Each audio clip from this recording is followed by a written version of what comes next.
Kimdir boylik bilan hamma muammoni hal qilsa bo'ladi desa, kimdir aksincha fikrlaydi. Tarixdagi bir voqea orqali shu savolga javob topamiz. Tasavvur qiling, sizning 150 tonna oltiningiz va milliardlab pulingiz bor. Lekin bu boylik sizni xorlikdan va eng yaqin insoningizni xiyonatidan qutqara oladimi? 1920-yil Buxoro ishg'ol qilingach, Amir Olimxon taxtini va tonnalab boyligini tashlab, o'zga yurtga qochishga majbur bo'ladi. Sharqning eng badavlat hukmdori bir zumda musofirga aylanadi. Ammo eng dahshatli voqealar hali oldinda edi. Amirning o'g'li Shohimardon Moskva qo'lida qoldi. Uni sovetcha ruhda tarbiyalashdi va ko'p o'tmay butun dunyo dahshatga tushdi. Shohimardon o'z otasidan voz kechib, uni xoin deb e'lon qildi. Shuncha boylik egasi bo'lgan ota uchun o'z farzandidan eshitilgan bu so'zlar o'limdan ham achchiqroq edi. Qochish paytida amirning behisob tillalari qayerga g'oyib bo'ldi? Kimdir ular tog'larda ko'milgan desa, kimlardir yo'lda talon-taroj qilingan deydi.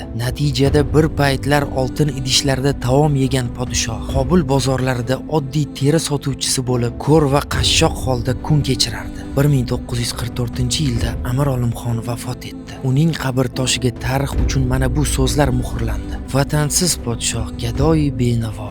Xo'sh, endi aytingchi, boylik hamma narsani hal qiladimi? Izohlarda fikringizni yozib qoldiring.